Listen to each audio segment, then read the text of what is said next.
Hello दोस्तों, स्वागत है आपका आपके अपने YouTube channel Om computer and technical institute में। आज हम आपके लिए लाए हैं ट्रिपल सी परीक्षा के लिए मोस्ट इम्पॉर्टेंट क्वेश्चंस। तो आप लोग क्लास को शुरू से अंत तक जरूर देखिएगा। और अभी तक आप हमारे चैनल पर नए हैं और चैनल को सब्सक्राइब नहीं किए हैं तो प्लीज़ चैनल को सब्सक्राइब और वीडियो को लाइक शेयर कमेंट जरूर करिएगा।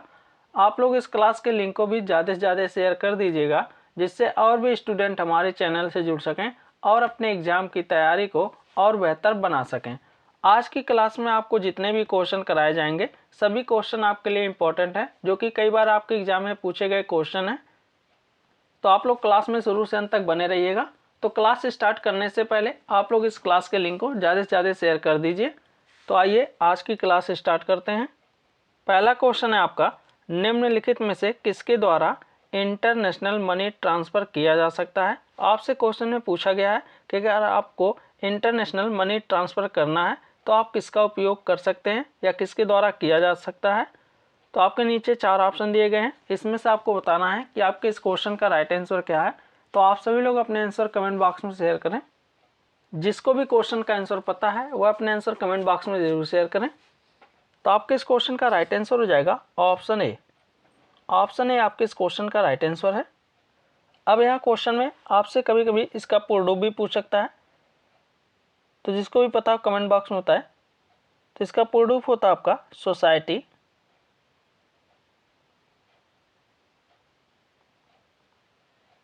For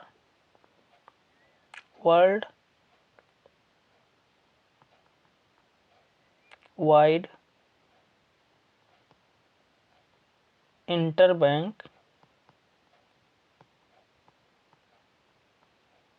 financial.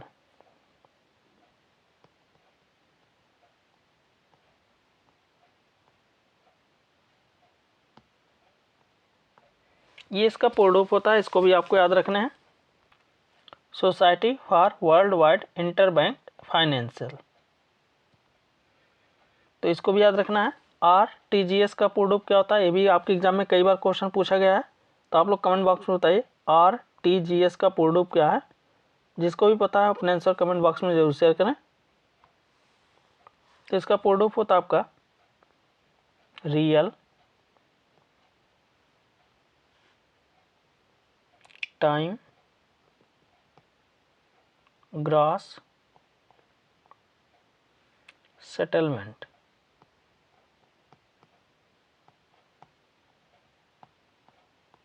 ये आपका होता है RTGS का प्रूफ। इसको भी कई बार एग्जाम में पूछे गए हैं, इसको भी आपको याद रखना है। और एक क्वेश्चन पूछ सकता है आपसे IFSC का प्रूफ क्या होता है। तो इसका प्रूफ कमेंट बॉक्स में बताइए। जिसको भी पता है अपने आंसर कमेंट बॉक्स में जरूर शेयर करें। तो इसका प्रूफ होता है आपका इंडियन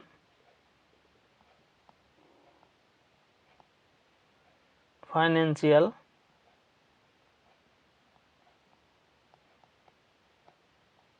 सिस्टम कोड। ये आपका होता है IFSC का प्रूफ। और यहाँ क्वेश्चन में ये भी पूछ सकता है आपसे IFSC कोड कितने डिजिट के होते हैं। तो आप बताएंगे 11 डिजिट के होते हैं। ये भी याद रखना है, ये भी आपके लिए इंपॉर्टेंट है। और NEFT का भी प्रूफ पूछता है।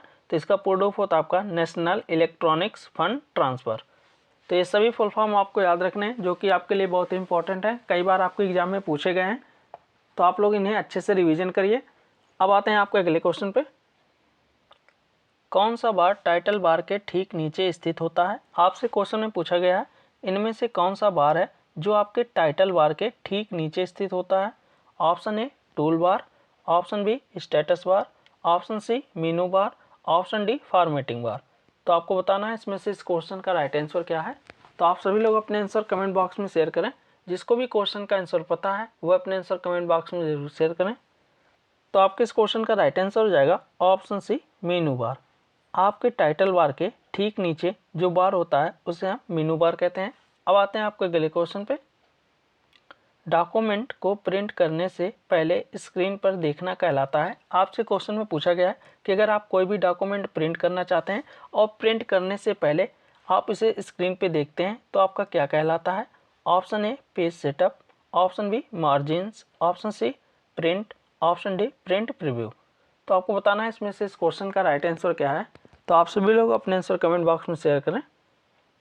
तो आपके इस क्वेश्चन का राइट आंसर हो जाएगा option D, print preview.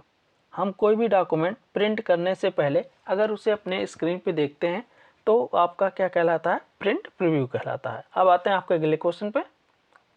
Help के लिए किस फंक्शन कुंजी का प्रयोग किया जाता है। आपसे क्वेश्चन में पूछा गया है कि अगर आप किसी भी प्रोग्राम में किसी भी प्रकार की सहायता लेना चाहते हैं तो उसके लिए आप कौन से फंक्शन कुंजी का प्रयोग करेंगे। Option A F1, option B F2, option C F5, option D F7। तो आपको बताना है इसमें से इस क्वेश्चन का राइट आंसर क्या है। तो आपके इस क्वेश्चन का राइट आंसर हो जाएगा ऑप्शन ए F1। याद रखना, आपको किसी भी प्रोग्राम में किसी भी प्रकार की आपको सहायता चाहिए तो आप अपने कीबोर्ड में जो फंक्शन की होती है F1 से लेके F12 तक, उसमें से आप F1 का यूज करके फंक्शन हेल्प का यूज कर सकते हैं। अब आते हैं आपके अगले क्वेश्चन पे।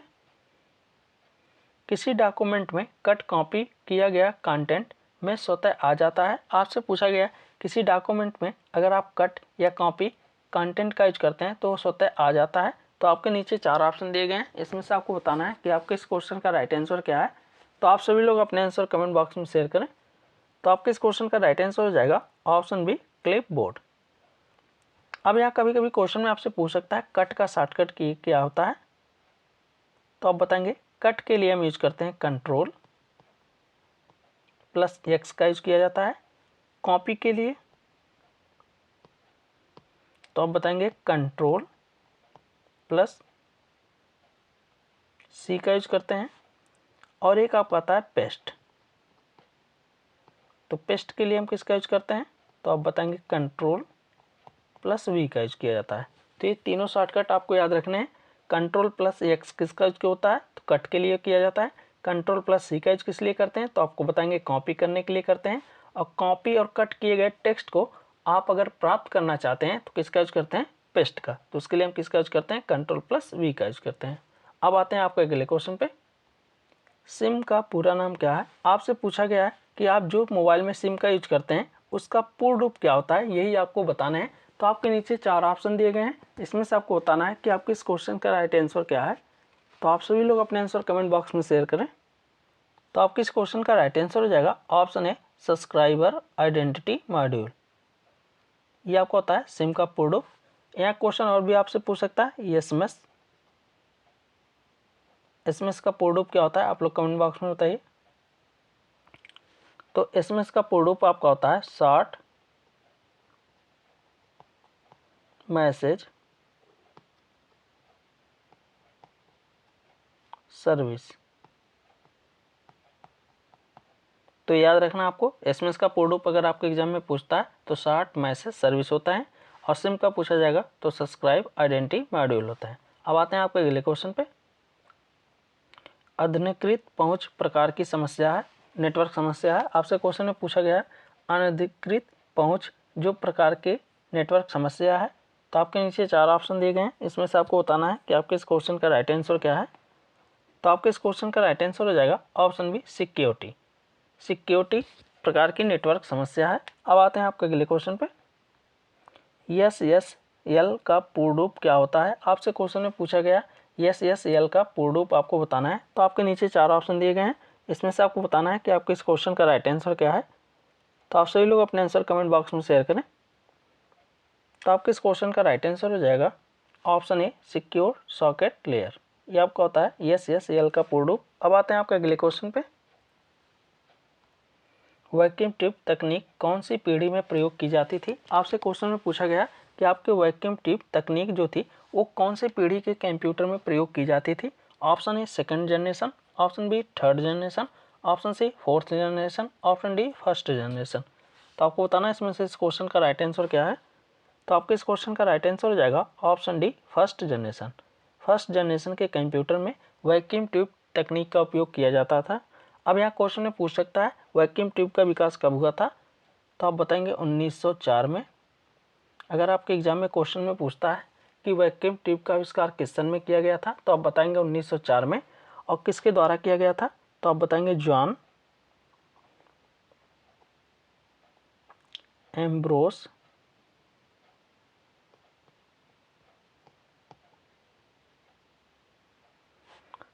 फ्लेमिंग।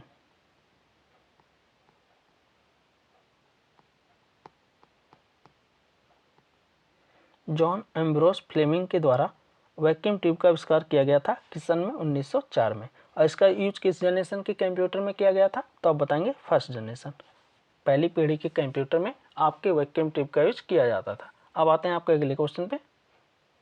निम्न में से पोर्ट नंबर 80 का उपयोग करता है। आपसे क्वेश्चन में पूछा गया कौन सा पोर्ट नंबर 80 को सपोर्ट करता है या उपयोग करता है।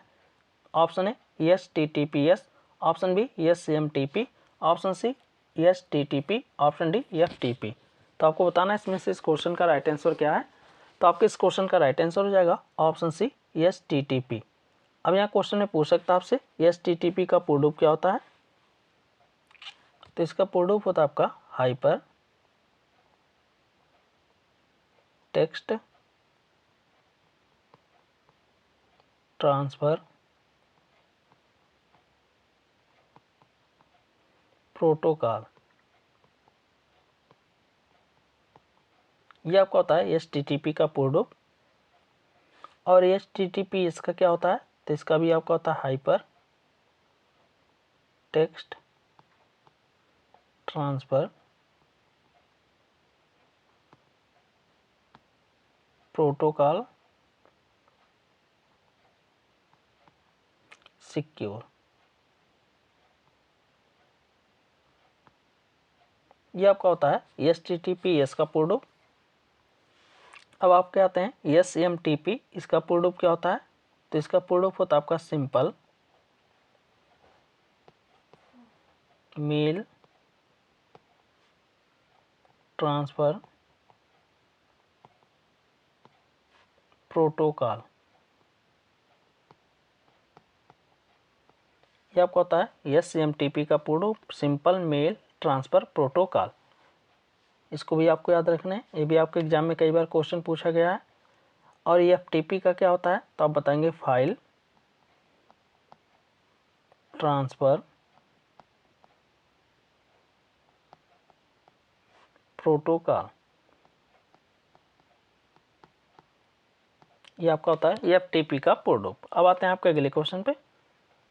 लैन कार्ड को जाना जाता है, आपसे क्वेश्चन में पूछा गया आपके जो लैन कार्ड होते हैं उनको आप जाना जाता है। Option A NIC, option B Mac, option D C internet card, option D none. तो आपको बताना है इसमें से इस क्वेश्चन का राइट आंसर क्या है। तो आप सभी लोग अपने आंसर कमेंट बॉक्स में शेयर करें। जिसको भी क्वेश्चन का आंसर पता है वो अपने आंसर कमेंट बॉक्स में जरूर शेयर करें। तो आपके इस क्वेश्चन का राइट आंसर हो जाएगा ऑप्शन ए NIC। लैन को हम NIC के नाम से भी जानते हैं। इसका पूर्ण रूप होता है नेटवर्क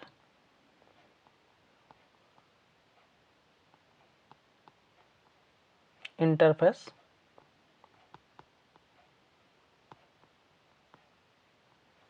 कार्ड। MAC इसका पूर्ण रूप पूछता अगर आपसे मीडिया एक्सेस कंट्रोल। ये इसका पूर्ण रूप होता है। और लैन का पूर्ण रूप आपका होता है लोकल एरिया नेटवर्क। ये आपका होता है लैन का पूर्ण रूप, इसको भी याद रखना है। अब आते हैं आपके अगले क्वेश्चन पे। निम्न में से कौन सा निम्न स्तरीय भाषा का उदाहरण है। आपसे क्वेश्चन में पूछा गया इनमें से कौन सा एक लो लेवल लैंग्वेज का उदाहरण है। Option A C, option B COBOL, option C Fortran, option D assembly. तो आपको बताना है इसमें से इस क्वेश्चन का राइट आंसर क्या है। तो आपके इस क्वेश्चन का राइट आंसर हो जाएगा ऑप्शन डी असेंबली। ये आपका एक प्रकार का लो लेवल लैंग्वेज है। अब यहाँ क्वेश्चन में पूछ सकता है कोबोल का पूर्ण रूप क्या होता है। तो आप लोग कमेंट बॉक्स में बताइए। तो इसका पूर्ण रूप होता है आपका common business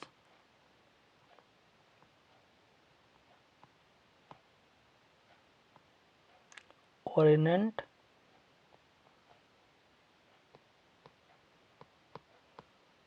language.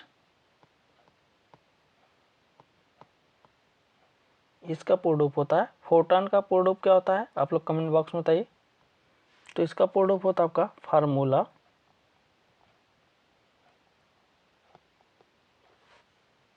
Translation.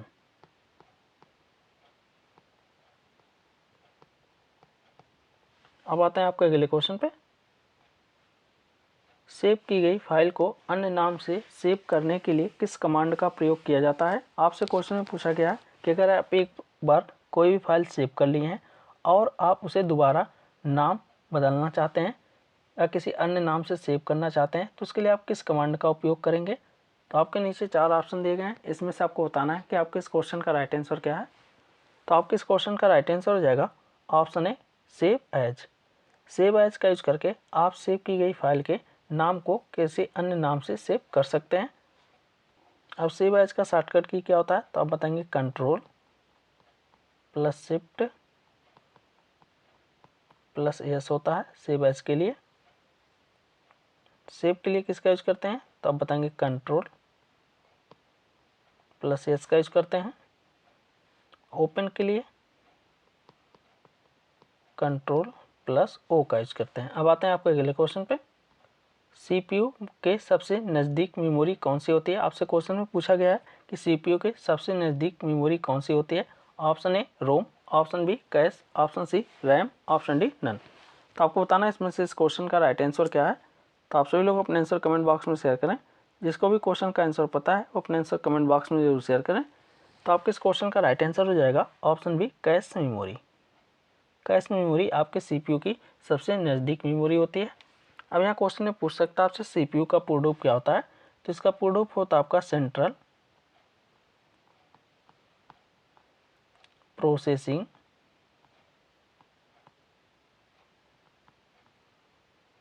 Unit. ये आपका होता है सीपीयू का पूर्ण रूप। रोम का पूर्ण रूप क्या होता है ये भी आप कमेंट बॉक्स में पूछ सकता है एग्जाम में। तो इसका पूर्ण रूप होता है रीड ओनली मेमोरी। रैम का पूर्ण रूप क्या होता है तो आप बताएंगे रैंडम एक्सेस मेमोरी। ये आपका होता है रैम का पूर्ण रूप। अब आते हैं आपके अगले क्वेश्चन पे। पहला नेटवर्क कौन सा था। आपसे क्वेश्चन में पूछा गया कि फर्स्ट नेटवर्क कौन सा है। तो आपके नीचे 4 ऑप्शन दिए गए हैं, इसमें से आपको बताना है कि आपके इस क्वेश्चन का राइट आंसर क्या है। तो आपके इस क्वेश्चन का राइट आंसर हो जाएगा ऑप्शन ए आर्फानेट। ये आपका पहला नेटवर्क है।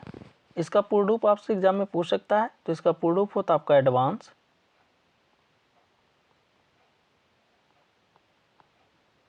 Research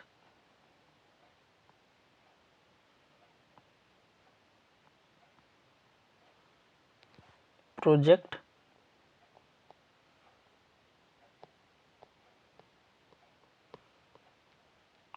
agency network.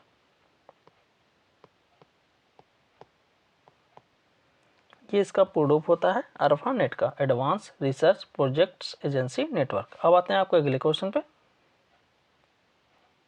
EDI का फुल फॉर्म क्या होता है। आपसे क्वेश्चन में पूछा गया EDI का पूर्ण रूप क्या होता है। तो आप लोग कमेंट बॉक्स में बताइए EDI का पूर्ण रूप आपको बताना है। जिसको भी पता है अपने आंसर कमेंट बॉक्स में जरूर शेयर करें। आप लोग इस क्लास के लिंक को भी ज़्यादा से ज़्यादा शेयर कर दीजिए जिससे और भी स्टूडेंट हमारे चैनल से जुड़ सकें और अपने एग्ज़ाम की तैयारी को और बेहतर बना सकें। आप लोग हमारे चैनल पर नए हैं और अभी तक चैनल को सब्सक्राइब नहीं किए हैं तो प्लीज़ चैनल को सब्सक्राइब और वीडियो को लाइक शेयर कमेंट जरूर करिएगा। तो इसका पूर्ण रूप होता है आपका इलेक्ट्रॉनिक डाटा इंटरचेंज। ये इसका पूर्ण रूप होता है। अब आते हैं आपके अगले क्वेश्चन पे।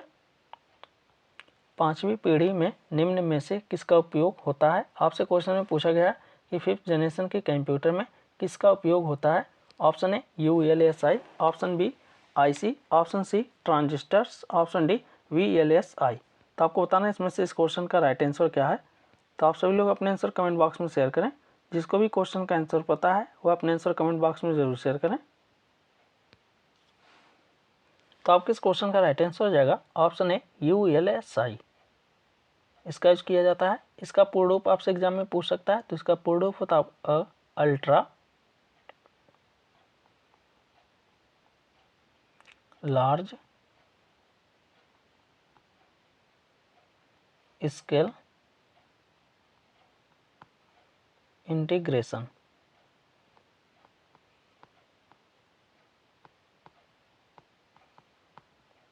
ये इसका पूर्ण रूप होता है। आईसी का भी पूर्ण रूप आपके एग्जाम में पूछ सकता है, तो इसका पूर्ण रूप आप लोग कमेंट बॉक्स में बताइए। वीएलएसआई का भी पूर्ण रूप आपसे एग्जाम में पूछ सकता है, तो वीएलएसआई का पूर्ण रूप होता है आपका very large scale integration.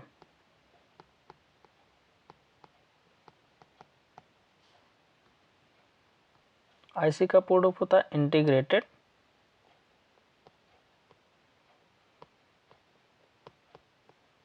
Circuit.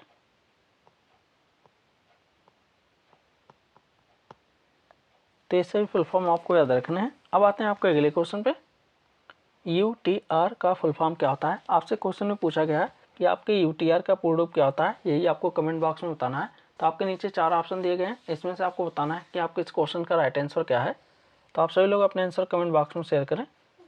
तो इसका पूर्ण रूप होता है आपका यूनिक ट्रांजैक्शन रेफरेंस, ये आपका होता है यूटीआर का पूर्ण रूप। अब आते हैं आपके अगले क्वेश्चन पे। भारत में चेक कितने दिन तक मान्य रहता है? आपसे क्वेश्चन में पूछा गया है कि भारत में जो चेक होते हैं वो कितने दिन तक मान्य होते हैं। तो आपके नीचे 4 ऑप्शन दिए गए हैं, इसमें से आपको बताना है कि आपके इस क्वेश्चन का राइट आंसर क्या है। तो आपके इस क्वेश्चन का राइट आंसर हो जाएगा ऑप्शन सी 3 मंथ्स। अगर आप चेक जारी कर देते हैं तो आप 3 मंथ तक मान्य रहता है। अब आते हैं आपके अगले क्वेश्चन पे।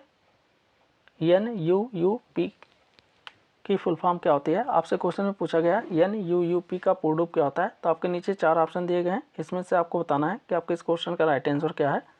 तो आप सभी लोग अपने आंसर कमेंट बॉक्स में शेयर करें। तो इसका पूर्ण रूप होता है आपका option A national unified USSD platform, ये इसका पूर्ण रूप होता है। अब यहाँ कभी कभी आपके एग्जाम में पूछ सकता है USSD का पूर्ण रूप क्या होता है। तो आप लोग कमेंट बॉक्स में बताइए USSD का पूर्ण रूप क्या है। जिसको भी पता है अपने आंसर कमेंट बॉक्स में जरूर शेयर करें। तो USSD का पूर्ण रूप आपका हो जाएगा अनस्ट्रक्चर्ड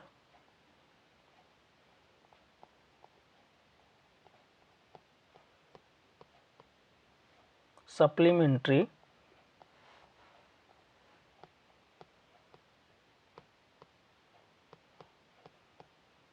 सर्विस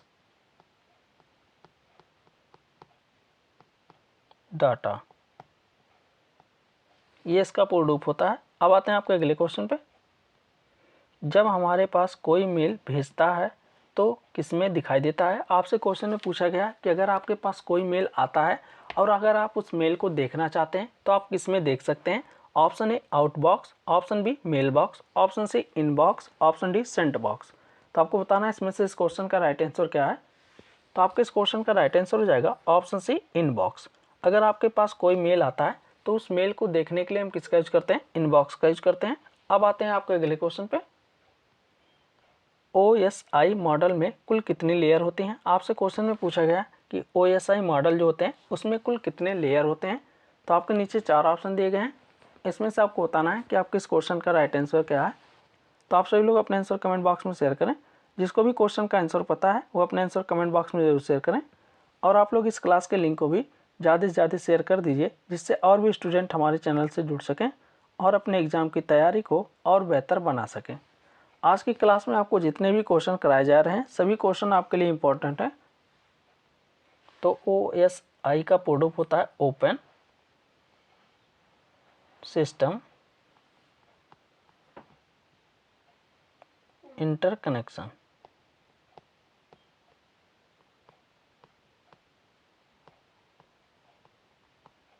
ये इसका पूर्ण रूप होता है। अब आते हैं आपके अगले क्वेश्चन पे। इम्प्रेस विंडोज क्लोज करने की शॉर्टकट की निम्न में से कौन सी है? आपसे क्वेश्चन में पूछा गया कि अगर आप इम्प्रेस में विंडो को क्लोज करना चाहते हैं तो उसके लिए कौन सी शॉर्टकट की का इस्तेमाल करेंगे? Option A control M, option B control W, option C shift plus W, option D none of these. तो आपको बताना है इसमें से इस क्वेश्चन का राइट आंसर क्या है। तो आपके इस क्वेश्चन का राइट आंसर हो जाएगा option B control plus W. Control plus W का यूज करते हैं लिब्रे ऑफिस इम्प्रेस में क्लोज विंडो को बंद करने के लिए, इम्प्रेस विंडोज़ को बंद करने के लिए। कंट्रोल प्लस एम का यूज किस लिए करते हैं? तो न्यू स्लाइड ऐड करने के लिए। ये भी बहुत ही इंपॉर्टेंट क्वेश्चन है, कई बार आपके एग्जाम में पूछा गया है कि लिब्रे ऑफिस इम्प्रेस में न्यू स्लाइड ऐड करने के लिए कौन सी शॉर्टकट की का इस्तेमाल करते हैं, तो आप बताएंगे Ctrl+M का यूज करते हैं। अब आते हैं आपको अगले क्वेश्चन पे। भारत का पहला सुपर कंप्यूटर परम 8000 किसने बनाया था। आपसे क्वेश्चन में पूछा गया कि भारत के जो पहले सुपर कंप्यूटर हैं जिसका नाम परम 8000 है, इसे किसने बनाया था। तो आपके नीचे 4 ऑप्शन दिए गए हैं, इसमें से आपको बताना है कि आपके इस क्वेश्चन का राइट आंसर क्या है। तो आपके इस क्वेश्चन का राइट आंसर हो जाएगा ऑप्शन सी डैक। अब आपके एग्जाम में कभी कभी इसका पूर्ण रूप भी पूछ सकता है, तो इसका पूर्ण रूप होता है आपका centre for development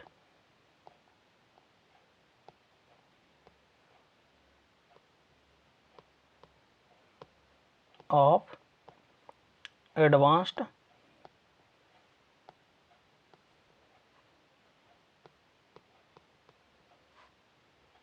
computing.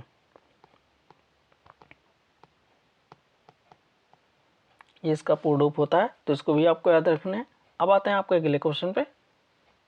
Computer में डेटा को बनाए रखने के लिए कौन सी मेमोरी को लगातार रिफ्रेश करने की आवश्यकता होती है। आपसे क्वेश्चन में पूछा गया कि अगर आप अपने कंप्यूटर में डेटा को बनाए रखने के लिए कौन सी मेमोरी है जिसे आप लगातार रिफ्रेश करने की आवश्यकता होती है। Option A EPROM, option B S RAM, option C PROM, option D RAM. तो आपको बताना है इसमें से इस क्वेश्चन का राइट आंसर क्या है। तो आपके इस क्वेश्चन का राइट आंसर हो जाएगा ऑप्शन डी रैम। अब आपसे एग्जाम में पूछ सकता है डी रैम का पूर्ण रूप क्या होता है, तो आप लोग कमेंट बॉक्स में बताइए डी रैम का पूर्ण रूप क्या है। तो डी रैम का पूर्ण रूप होता है आपका dynamic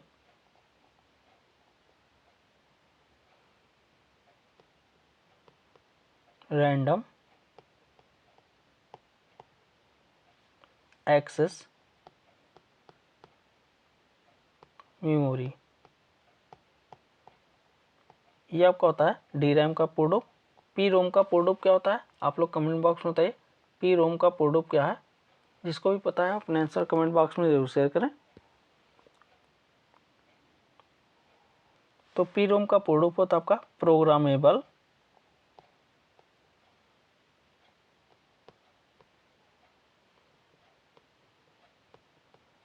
read only memory. Yes RAM का पूर्ण रूप क्या होता है, कमेंट बॉक्स में बताइए यस रैम का पूर्ण रूप क्या है। जिसको भी पता है अपने आंसर कमेंट बॉक्स में जरूर शेयर करें। तो यस रैम का पूर्ण रूप होता है आपका स्टैटिक रैंडम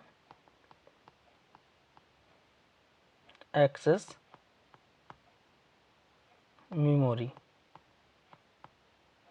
इसका पूर्ण रूप होता है EPROM का पूर्ण रूप क्या होता है, आप लोग कमेंट बॉक्स में बताइए EPROM का पूर्ण रूप क्या है। ये भी क्वेश्चन आपके एग्जाम में कई बार पूछा गया है। तो EPROM का पूर्ण रूप होता है आपका इरेजेबल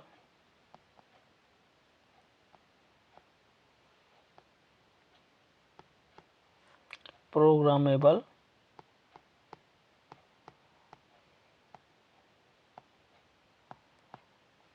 रीड ओनली मेमोरी।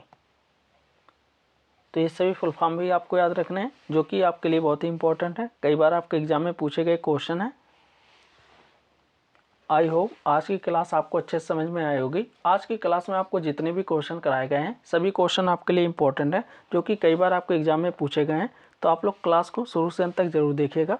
और अभी तक आप हमारे चैनल पर नए हैं और चैनल को सब्सक्राइब नहीं किए हैं तो प्लीज़ चैनल को सब्सक्राइब और वीडियो को लाइक शेयर कमेंट जरूर करिएगा। और आप लोग इस क्लास के लिंक को भी ज़्यादा से ज़्यादा शेयर कर दीजिए जिससे और भी स्टूडेंट हमारे चैनल से जुड़ सकें और अपने होने वाले एग्ज़ाम की तैयारी को और बेहतर बना सकें। आज की क्लास में आपको किसी भी क्वेश्चन पे कोई भी डाउट हो तो आप कमेंट बॉक्स में पूछ सकते हैं।